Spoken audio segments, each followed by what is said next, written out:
Exploited, the Cyber Truth, a podcast by RunSafe Security. Welcome back, everybody, to Exploited, the Cyber Truth. I am Paul Ducklin, joined as usual by Joe Saunders, CEO and founder of RunSafe Security. Hello, Joe. Hey, Paul. Great to be here and great to have our guest today. Yes, great for you guys. Not quite so great for me because you're both called Joe, but I'll just have to deal with that. Joe Slowik is the Director for Cybersecurity Alerting Strategy at Dataminr. Hello, Joe. Now, Dataminr is heavily involved in using AI for intelligence gathering purposes, and our focused in topic relating to AI today is AI versus vulnerabilities. Who really wins?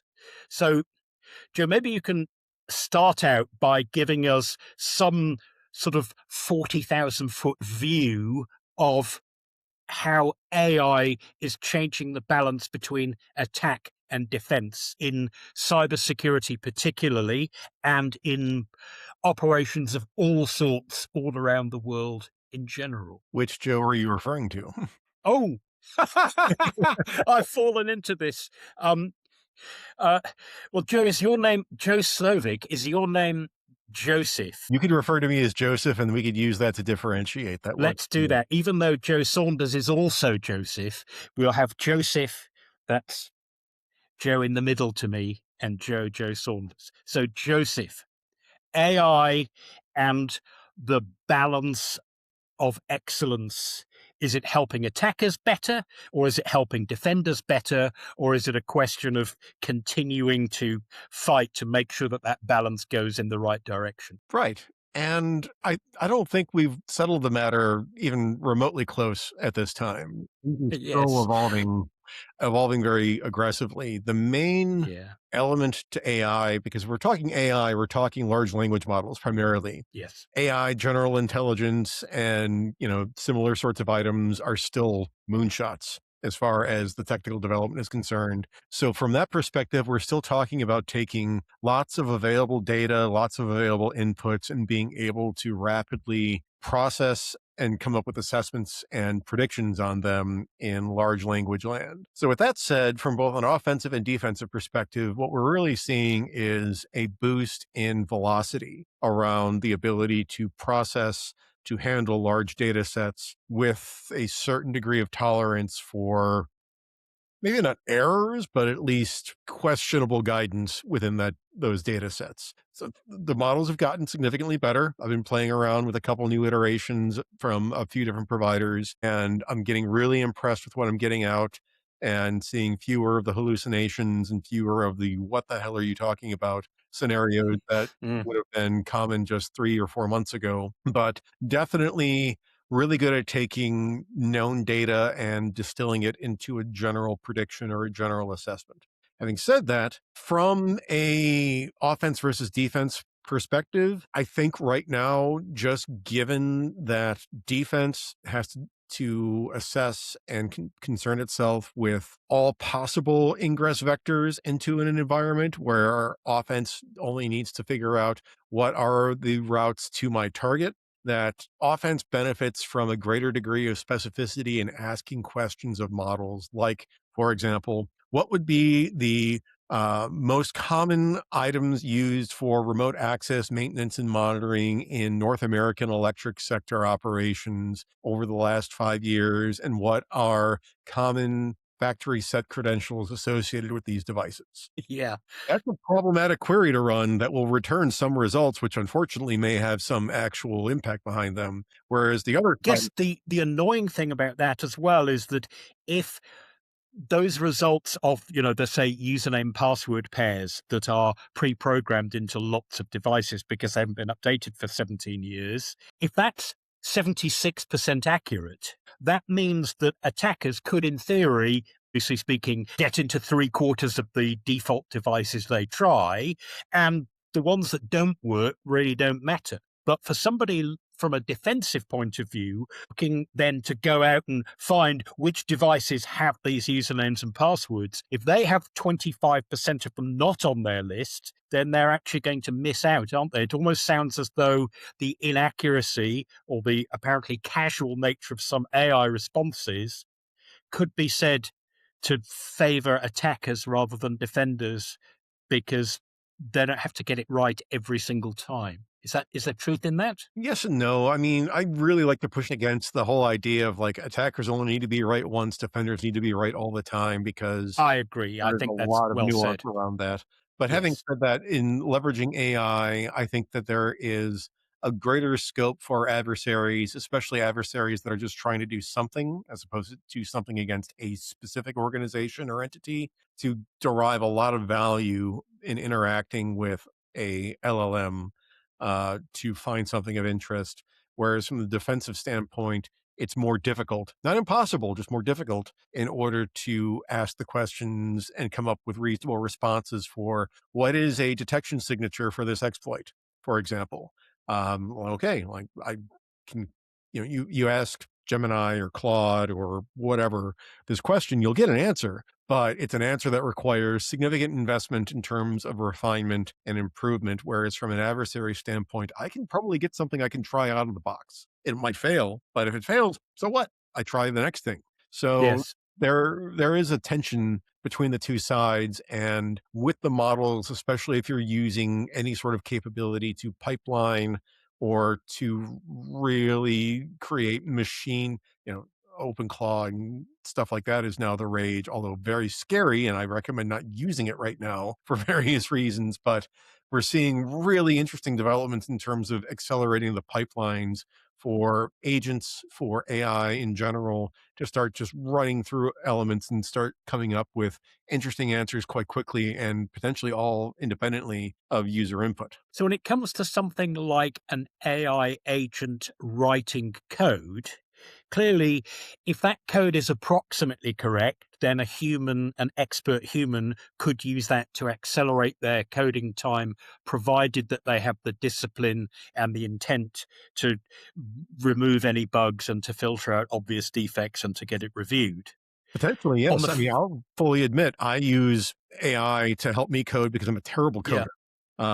And I need the help. But I But also you still realize need to get the code right in the end, don't you? Whereas an attacker could take code that more or less works, say to mount an attack or to target a particular known vulnerability, take a known exploit and just use AI to create 4, 5, 20, 500 different variants, perhaps much more quickly than our existing processes and procedures are able to react. Do you think that's correct, or have I exaggerated a little bit there? I hope I have. I think it's But correct, but I think it's trivially correct, because if you start thinking about this sort of iterative development, you talk to someone like a Dave Itel, who is very much involved in the AI space now, but has done lots of work on offensive security and vulnerability discovery historically. People have been doing fuzzing for decades when it comes to software inputs and similar. So it's not that AI changes the game in terms of like, oh, now I can do this. Like, no, we've always been able to do this. Where AI correct. really steps in is the ability to do these sorts of actions with a greater amount of latitude. And again, like I said at the start of this, greater velocity, that I can start doing things which may have taken a day in an hour, which may have taken a couple of hours, and do it in a couple of minutes, and similar, which really ramps up the life cycle for exploit discovery. Now, you still need to be able to write code to exploit something. Like, just because I found a bug, like a memory leak or something like that, it's like, oh, great, Yes. I'll take advantage of it, and take advantage of it consistently.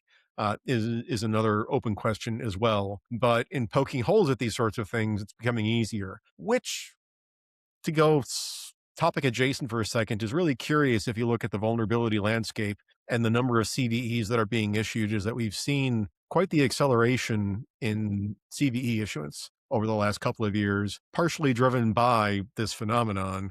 And yet a lot of the CVEs in question are quite trivial in nature. Certainly still valid vulnerabilities, but at the end of the day, it's like, really, you're issuing a CVE for this, like for expected functionality in a Linux operating system or something similar. So The ability of saying like AI will Yes, vulnerability. If you guess the root password, you may be able to do terrible things. Who knew? There is somewhat of an element of that, isn't there? And I there is. think it's fair to say that the increase in the number of CVEs that we see is also at least in part explained by the fact, A, that we're more inclined to go looking for them. B, that we tend to have a more reliable, more robust way of actually reporting them and describing them so other people can understand them. And C, that vulnerability disclosure is now expected rather than just something that only well-behaved companies did. Would you agree with that? That more vulnerabilities does not necessarily mean worse code. It might mean that our ecosystem and our society as defenders is actually in a better position. Well, we've gamified vulnerability discovery at this point between bug bounty programs, offensive security research, and Yeah, similar. I might say commercialized might be a better thing than gamified. Like you can actually get paid for bugs, You can get um, paid for bugs, depending which on where you which find the is bug. quite And right, I suppose. yeah, but also it's just kind of a hallmark of being a active and what's the word I'm looking for? Capable researcher that like, hey, I've got a Yes. CVE to my name. What's the CVE? It doesn't matter. It's just I have a CVE. So there's strong incentive on the researcher side to find these things, combined with the technology platforms assisting in the ease of finding these things, thus explosion. That doesn't mean that we're necessarily sitting on all sorts of potentially underexploit 0 days that we don't even know about right now. I mean, we are sitting on some, that goes without saying, but it doesn't mean that things have gotten necessarily worse over time. It just means that our ability to identify these things has significantly improved in terms of our speed of doing so. And you start tracing a line from about 2019 to the present. I remember during the pandemic thinking that it's like, oh, you had all these researchers who had nothing else to do while they're sitting at home that are just pounding away at code trying to find stuff. And so you saw all sorts of interesting things come out from late 2019 through late 2020 in terms of things like load balancers, VPN concentrators, and similar. And then that same sort of insight has then been accelerated technologically through the AI platforms, but the overall desire and interest hasn't gone away. And it does feel like, though, if you put these points together, it used to be, and when we founded RunSafe, it was assumed that nation states are well funded and they have a lot of time on their hands, and we were always looking for ways to create an asymmetric shift in economics that would benefit the defenders. But if you look at the macro trends here, accelerating the ability to develop exploits or to find vulnerabilities or to work on the offensive side to find things to exploit, the economics are starting to accelerate even from the attacker side. And I think that macro level shift is profound, because you can imagine a well-funded operation that has a lot of time on its, is willing to invest the time, can now employ a lot more agents with them and and kind of scale exponentially in leveraging AI for these purposes. That's true, but I would say that cuts both ways. So if you think about last year's DEF CON, DARPA had an AI pavilion. It was actually really impressive, had like all sorts of crazy lights and other stuff or whatever. Um, yeah, They make a trade show, don't they? they do. They stood no expense. But on a serious note, the AI challenge that they put forth in terms of teams being able to not just identify, but then automatically patch or fix bugs identified in given software was pretty amazing. I believe it was a joint team from Georgia Tech and South Korean University, whose name escapes me right now, that ended up winning the challenge. But the idea is that, like, yeah, this does hand a really significant capability to threat actors, to adversaries, to offensive security researchers to find bugs and exploit them. But the same tools are available to developers, those that are producing code, piling code, and similar, to leverage the same capabilities against their own code base to try to identify these things preemptively and address them. So we're really talking about dual use in a good way here, that we like to talk about the doom and gloom scenario of like, oh my goodness, all the threat actors are going to be able to find the vulnerabilities in our software and we won't be able to do anything about them. Like, well, there's nothing stopping these same entities that own the source code from like, hey, identify potential memory leakages or potential, lack of input sanitization in, these 1,000 lines of C sharp or whatever it is they're working on. I wouldn't say that the answer that we get back is authoritative, but it certainly helps accelerate some of that process of identifying potential issues. So if we take a step back and view artificial intelligence mechanisms and certainly what's prevalent right now in LLM space as a tool that could be used for indeterminate purpose, we should be thinking about defensive applications in terms of code security, right along with offensive applications in terms of vulnerability identification and exploit development. And my point isn't that it's one-sided. My point is it does accelerate on the offensive side, which only necessitates defenders to find these same equivalent asymmetric responses. And certainly, a well-motivated defender of different types will invest in those things. And certainly the software manufacturers or producers should be looking for all of those things. They need those incentives. And if there is a sufficient threat against, a target device or system or software, then I do think they'll be motivated. But I do think it's lagging. It will maybe fall behind a little bit, the offensive side, even though they can leverage these tools and speed up. Yeah. No, I completely agree. We're on the same page. Because after all, finding vulnerabilities is one thing, but turning them into reliable working exploits is very often another, especially in operating systems like Windows or Mac OS or Linux, where there are lots of protections in place. But to Joseph and Joe, where does that leave us for systems that may not have been updated or may not have been subject to the same advances in software security in recent years because they're hard to patch, because they're ancient devices, because they were built using some 20-year-old C compiler that's never been updated? How does this affect embedded systems, OT or ICS systems that may still have undiscovered low-hanging fruit that's easy for non-sophisticated AI using attackers to find, but hard to patch, not because the patches are difficult, but because the devices are physically, literally hard to patch? Maybe they're in northern New Mexico and you have to drive into the middle of the desert to find a shed and unlock a padlock and go in and fix the thing by hand, which is very different from, hey, that mobile app's got a bug, let's fix it by tomorrow. Everyone will have got the update.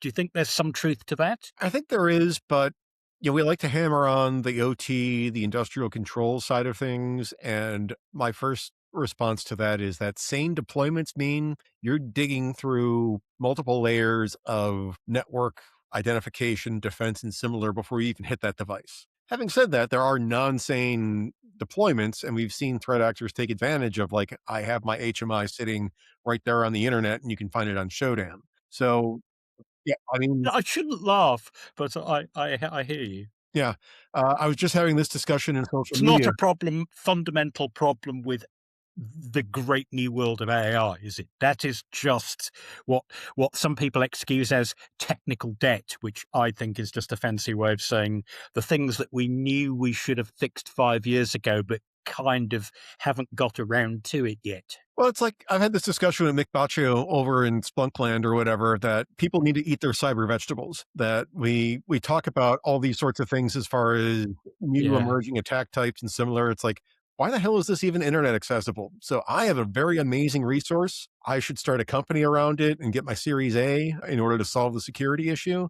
It's a website that's called getyourshitofftheinternet.com. That's all it is. Get your stuff off the internet. That having devices immediately and unfiltered exposed to the broader internet is honestly the biggest issue with a lot of OT equipment, as opposed to it being, having lots of forever days, things that you can't patch, because a sane deployment would mean you're never able to reach that without being able to compromise or migrate through a bunch of other items. So I think we have solutions to those issues in the critical infrastructure space that we're just not applying as rigorous as we should. What really bothers me, and you were hinting at this otherwise, is your smart TV, my internet doorbell, and similar items that, the long tail of IoT. It's brass as well, Yeah, polished too, that you lift up and go clack, clack, clack. You but have to be there to use it, and it doesn't take pictures of anyone at any time. yep.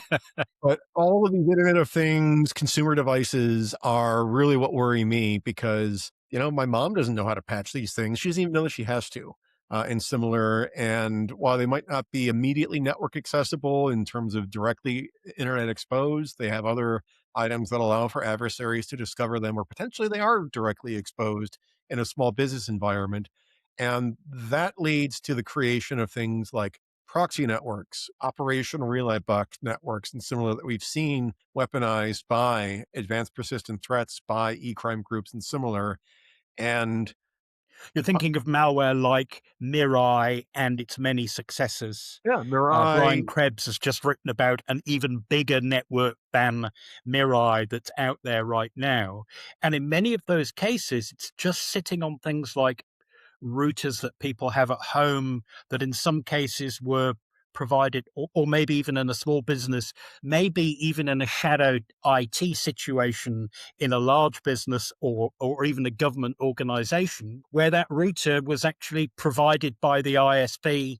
It can't be changed. They send it in the mail and you plug it in and it all works and kind of never gets considered again. yep, exactly. So if I'm thinking about That's not an AI problem, is it? That's well, I mean, simply there is an a AI problem related to this because if I'm thinking about things like on the industrial space or even the enterprise network space, a Schneider Electric, a Rockwell Automation, a General Electric from a OT asset vendor perspective, or, your investor owned power company or similar, like they have the resources that they could do code reviews. They could leverage AI defensively and similar to try to keep pace with adversaries. Your local print shop or Indian restaurant around the corner that has a, Linksys, Asus, or whatever router from 7 years ago that they plugged in once, it runs, they don't touch it anymore because it works, or, similar. They're not using these sorts of items, but threat actors are certainly probing these sorts of devices and doing so in a quite rapid fashion to weaponize them. What's interesting about this, and this is actually the research I'm presenting at the RSA conference in a couple of weeks, is there is a disconnect between these entities that get compromised and roped into these networks of, it's like a botnet, a little more complex, a little bit more going on in terms of scope and complexity, but essentially a botnet at the end of the day that then allows for proxying traffic for really worrying sorts of intrusions, thinking about like a Volt Typhoon or a sandworm or similar sorts of activity. And the weak link in that chain oftentimes is the corner shop around, When you said weak link, I was thinking, oh, I haven't heard of that brand, yeah, but yeah, might as well. Weak link Soho routers, might as well create it at this point. But yeah. no, it's a really interesting disconnect that we're seeing all of these sort of intermediaries that have no business, no value whatsoever to any adversary other than, ankle biting ransomware actors or something, but being leveraged by pretty concerning state sponsored threats to then impact other organizations that are pretty important, like water utilities or power companies or similar. And figuring that out with the AI question accelerating these items when the people in the middle have no inclination, no awareness whatsoever that they're even involved is really curious. You're muted, Joe. And along those lines, those entities are not necessarily well funded and exploring AI and using AI for defense. They're really, vulnerable. And so it opens the door then for third parties to help these organizations. Certainly, there've been efforts since you brought up water. How can partnerships or government or private organizations help less funded local utilities with their cyber defense tools and the like? And so I do agree that they can be exploited. And I also would recognize that they don't necessarily spend their time thinking about cyber defense, let alone knowing that they are vulnerable in this way, as they're focused on other things to execute their business or their mission in general. Yeah, exactly.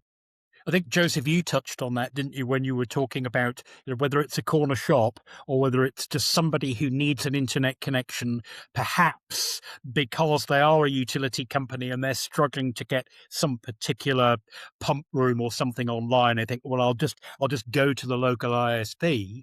That when you're provided with, say, a router that came out 12 years ago, that you just plug in and use, it kind of feels like the plug on the end of an electricity cord that you plug into the power socket to get your 120 or your 230 volts AC out. It doesn't feel like something that, either it works or it doesn't. And if it's molded on, like today's power plugs are, you kind of think probably not much can go wrong with that. So you're just inclined to trust it because it doesn't feel like part of your IT or your OT network. So when it comes to something like a security operations center that's going out to try and look for all the things that might be the injuries of the past, if you like, do you think that AI data mining, if you like, and I'm using that term because it follows the name of your company, do you think that AI can really help a SOC for finding and triaging those potential problems rather than just, or is it enough just to say, what I'll do is I'll do a showdown search of my own network once a week? Or can you be more aggressive and more in tune than that? I think there's room for all of those solutions simultaneously. I will be very blunt and very honest in saying that, are we going to completely rip out existing SOC processes and replace it with an AI workflow? No, can't do that right now, especially in environments with a high uptime, high availability requirement, because when a decision gets made wrong or incorrectly, it's going to have significant repercussions. Having said that, people make mistakes too. So it's not just like Yes. AI is fallible, like no, people are very fallible as well. So striving for a process that blends the both of each world is probably the way forward for the next several years, at least until AI puts us all out of a job. And what that means is, yeah, Hey, eventually we'll get cybersecurity right, and then we won't need to bother. right, exactly. When the malware fad blows over, we can all go and get new jobs. Well, Exactly. someone said that to me I think it was about like late 1989 or 1990. Hey, in a couple of years, you'll have to go back to doing advanced stereographics, which was the other stuff I was interested in at the time. And I said, yeah, probably. Hasn't happened yet, and it doesn't look likely to happen because there's always, for all that there's nothing new under the sun in that we still have all the old threats. There is often something quite new under the sun that we didn't think about that just gets added to all of that. So old threats rarely die. New threats just get added to them, don't they? Yeah, I think that tracks. And along with that, thinking about a modern network environment, first off, the number of organizations that could actually like even have a SOC to begin with, we're talking about the 5%, probably even less of organizations and network owners in the world at that point that have an actual, no kidding, dedicated security operations center monitoring their network. And so of that global elite that have that capability, over the last 15, 20 years, as we've seen the internet connected activity and similar expand precipitously, there's a lot to look at right now. And so in thinking about where AI steps in as a function, as a tool, we're really talking about its ability to accelerate and improve upon existing human workflows by processing larger amounts of data more quickly to allow for a human in the loop to make a decision more quickly. So even from a data miner perspective, we do a lot of AI stuff or whatever, but at the end of the day, it's about generating some sort of an alert that goes in front of a person to then figure out, what do I do with this? It is possible, if you are so inclined, that you can start automating even the further right-hand portion of that workflow and like, oh, I get some sort of notification or alert. I'm going to automate my response to that as well. I don't know too many people that are comfortable with that yet. There are, we've been dealing with SIMs for over a decade at this point, SOAR solutions for over, almost as long at this point, although they've certainly matured more significantly over the last 5 years. But even then, people are still very hesitant to turn over automated remediation, automated blocking, and similar, other than very trivial use cases, to an algorithm or something similar. So Mhm. there's definitely lots of space and lots of good space for artificial intelligence or even more traditional approaches like machine learning and such to highlight things that a human needs to pay attention to and to enhance human decision making. But for complete autonomous action, still not there yet. And I don't think a lot of people are comfortable with that yet, just because there is, you know, there were, to take a sidetrack for a second, someone posted on social media a couple of days ago that they set up a OpenClaw workflow, and then for whatever reason, it decided to RMRF their entire computer in the process of setting up a workflow to remove all the. I never know whether to believe stories that have RM minus RF in them.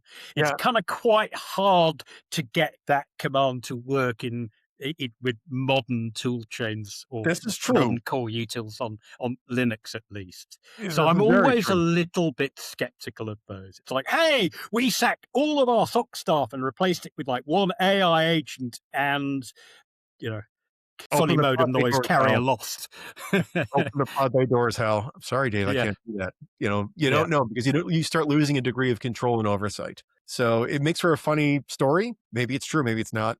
Might not be. But the idea holds that people are still worried about, like, oh, if the proverbial stuff hits the fan, how do I stop this if it's part of a workflow from which I don't have an easy escape valve necessarily? So we'll eventually get there, but it is an open question as far as when that will be. But that isn't a flaw in AI, is it? That's really a flaw in what you might call intentional design, Yeah, it's where a workflow you and want to guardrail speed things up, so you go, let's just.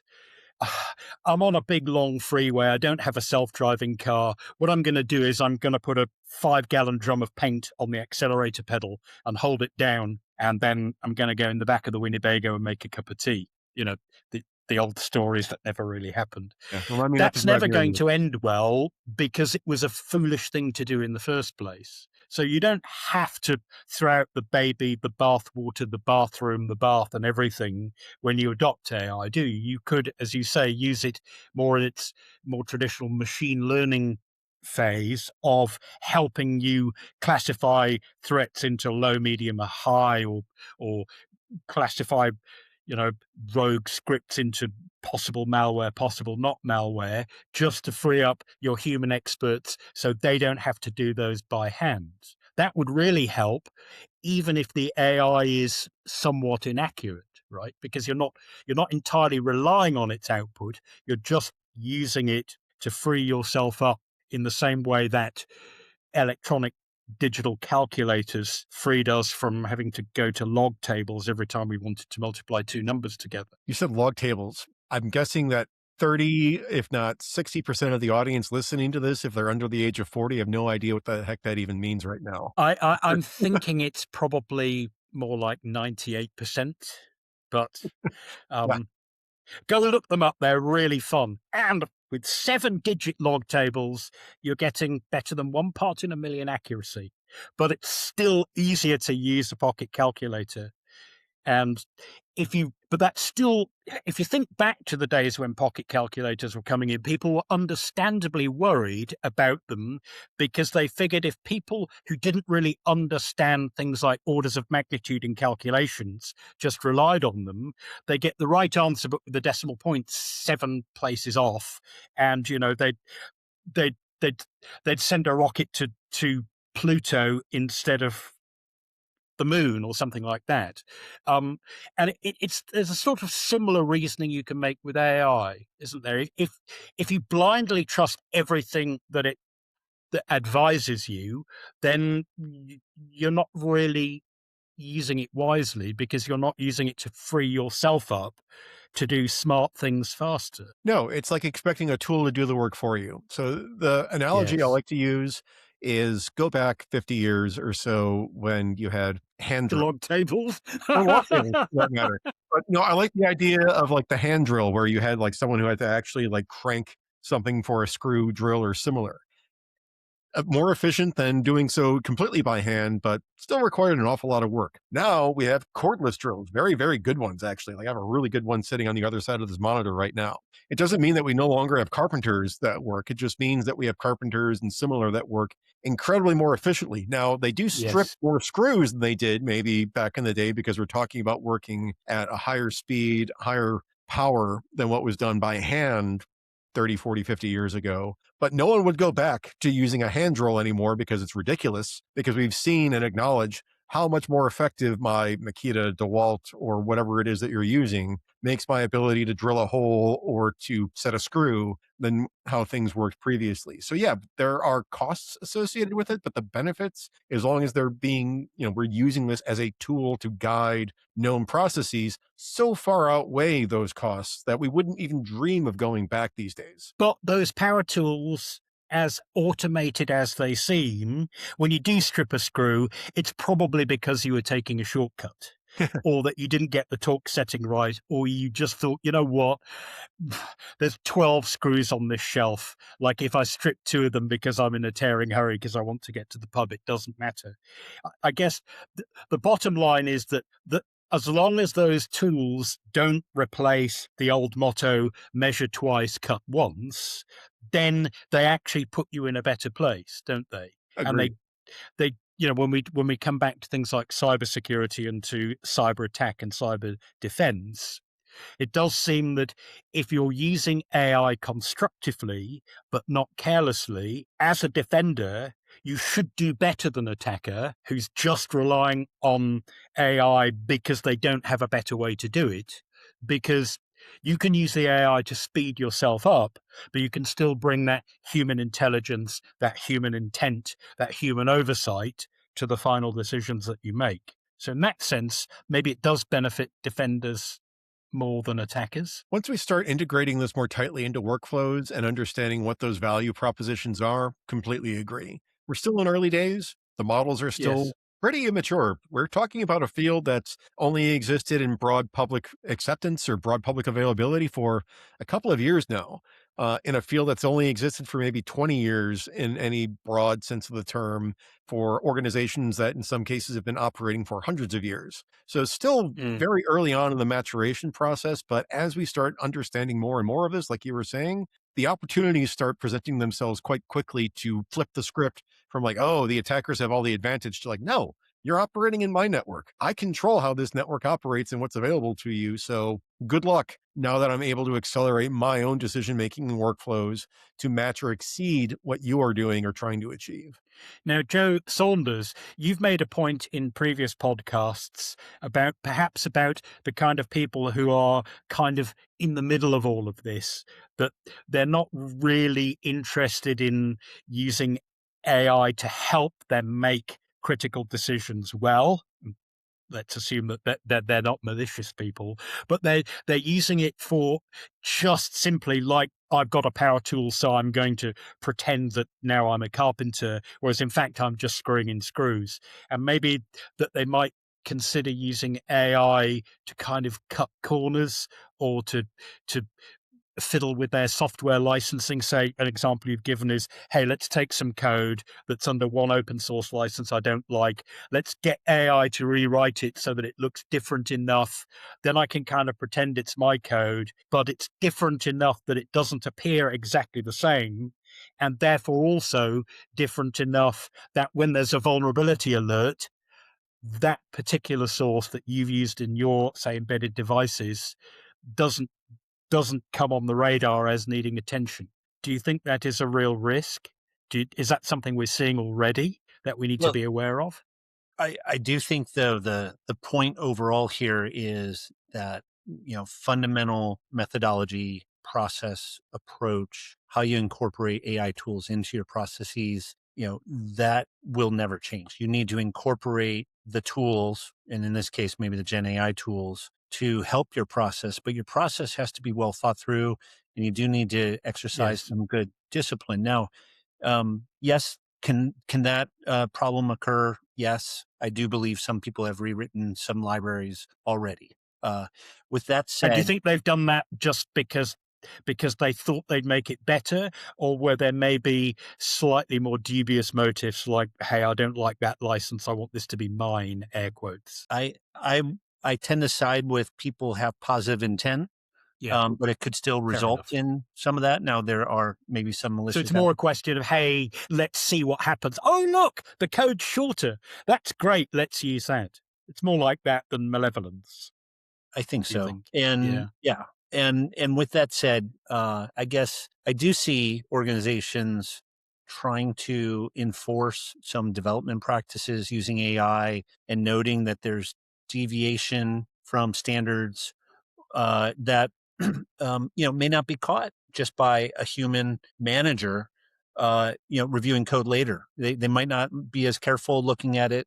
And so I do think You there think are. that's because they go, oh, this was generated automatically, so it won't have human type errors? Or do you think that it's just sufficiently different that it doesn't, tickle the right nerve centers to get them to look where they're used to looking, or a Well, I bit of think both? even managers, when they have a stockpile of merge requests to review, sometimes sometimes cut corners. That's my suspicion. uh, and Yeah. the point is, there are always these buildup of backlog. There's all these things where human practice may not always be perfect. And I think That's sort of like saying, hey, Slowik I've got the made that power point screwdriver. I'm earlier. not going to drill a pilot hole. I'm just going to cheat and just try and jam the thing in. Most of the time, it'll be okay. And In software engineering, it won't be. I might have in my own heuristic as a manager that Joe Slowik is a good coder, and I'll just go through. Maybe I assume he's a bad coder. He admitted that earlier, but either way, I may have some biases as a manager. And my Yeah. point is, I think there's opportunity then to enhance methodology and approach using AI to reinforce what the Right. standards are, and that can lead to ultimately higher quality code. Of course, there's downsides to it as well, but I tend to think that there will be motivated managers, teams, developers who find productivity gain, who also have to realize they need to take a step back, revisit their processes, and enhance them in light of new tools. So, gentlemen, I'm conscious of time, so I'd like to put a question to either or both of you to finish it up.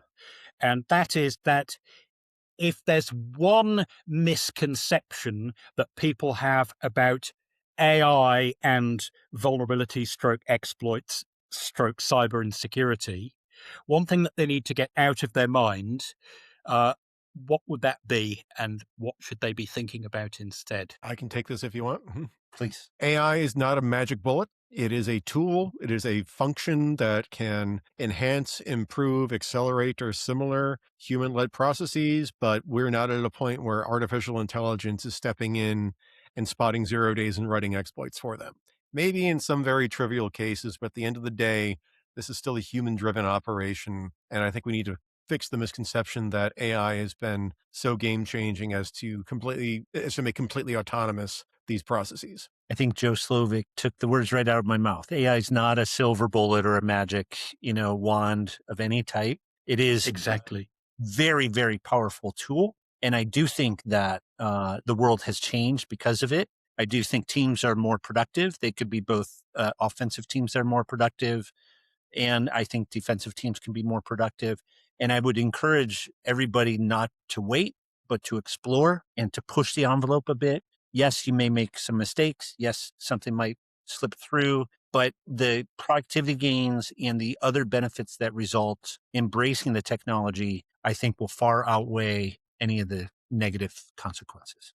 And Joe, would you agree with what we spoke about several episodes ago with Leslie Grandy when she said, even if you decide AI is not for you and you don't need or want to use it in your business, you should see what results your adversaries are going to get if they try it, because they surely will. So it is a question of be prepared at the very least. And it seems very likely that you will find a way to improve your efficiency, improve your cybersecurity, improve your cyber resilience. As you say, provided you don't treat it as a magic wand. So go on, Joe. Sorry. Well, the behavioral psychology of, ensuring that you do understand with full appreciation what all the factors are, I think is very, very important. I think that's a lesson from Leslie Grandy that's very powerful. You should know what you might be stepping away from and have a good perspective on it, so you can yourself make decisions what's best for your particular operation. I think that's a great way to end. So, Joe and Joseph, thank you so much for your passion and insight. I kind of wish we could just keep going for another half an hour, because I kind of feel we've only just got started, and it's exciting to talk about how we might improve things, provided that we don't just throw all our trust in the wrong place. So thank you so much for your time and for your expertise. Thanks to everybody who tuned in and listened. If you find this podcast insightful, please subscribe so you know when each new episode drops. Please like and share us on social media as well. We really love it when you do that. And once again, thanks to everybody who tuned in and listened. And remember, stay ahead of the threat. See you next time.